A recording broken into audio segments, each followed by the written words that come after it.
आपको सिर्फ एक्सपोनेंट की प्रॉपर्टी समझाने के प्रयास कर रहा हूं। तो आइए देखते हैं, एक्सपोनेंट मतलब घातांक की प्रॉपर्टी। क्योंकि हम आपको पहले ही बता दें, आप अगर मैथ के स्टूडेंट हैं तो आपको इतना तो जरूर आता होगा कि अगर किसी भी नंबर पे अगर कोई घात यानी पावर है तो सामने के नंबर पे अगर हम इसको ट्रांसफर करते हैं तो इसकी जो वैल्यू है वो कितनी हो जाती है, वो 1/x चली जाती है। मतलब जो पावर इस पे है, यानी अगर इस पे a की पावर 2 है तो सामने वाले नंबर पे जब हम भेजेंगे तो यहाँ पर a = k की पावर 1/2 हो जाती, मतलब 1 उसका रेसिप्रोकल पावर का आता है। बस अगर ये आपको समझ में आता है तो इन क्वेश्चन को समझने के लिए हमें कोई भी एक्स्ट्रा एफर्ट लगाने की जरूरत नहीं। तो देखिए, अगर मुझे ये दिया है तो इसको इक्वल टू फटाफट आप कोई भी कांस्टेंट मान लें, जैसे हमने इसको k की इक्वल मान लिया।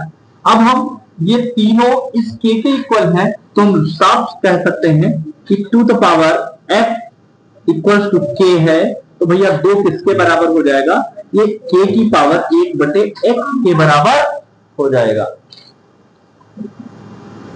ऐसे ही हम 3 की पावर y को k के बराबर अगर करेंगे तो हमें क्या मिल जाएगा, हमें मिल जाएगा 3 = k की पावर 1/y यानी 1/y।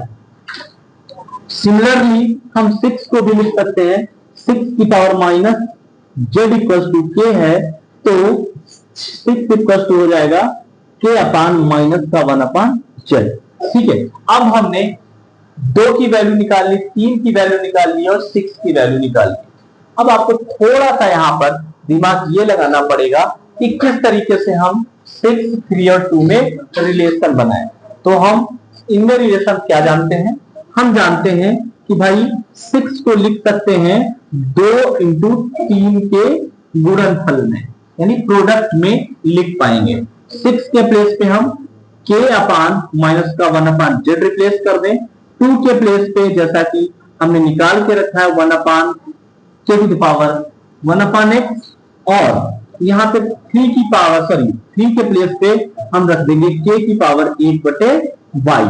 सिंपल तरीका था।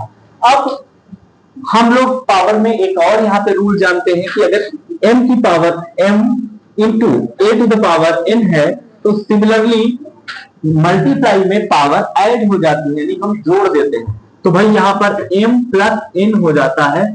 ठीक वैसे ही हम लोग यहां पे कर लेंगे, यहाँ k की पावर -1/z था, हम यहां पर k की पावर 1/x + 1/y कर लेंगे। मतलब ये k बेस इक्वल था तो पावर ऐड हो जाती है, तो यहां पर भी बेस इक्वल था तो पावर हमने क्या कर दिया, ऐड कर दिया। अब हम यहां पर k = 1/z क्या कर लेंगे, सॉरी अब यहां सीधा कंपेयर करवा दो, है ना, कंपेयरिंग बोथ साइड। अगर हम दोनों साइड कंपेयर करें, कंपेयर का मतलब दोनों के अगर बेस इक्वल है तो भाई सबसे अच्छी बात मुझे पता है, हम लोग जानते हैं कि पावर भी क्या होगी, इक्वल होगी।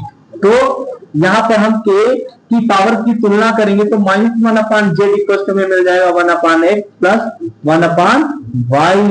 बस हमारा काम खत्म। इसको हम उधर भेज देंगे, यानी 1/x + 1/y + 1/z क्या मिल जाएगा, हमको 0 मिल जाएगा। और यही इसका आंसर यानी = 0 होगा।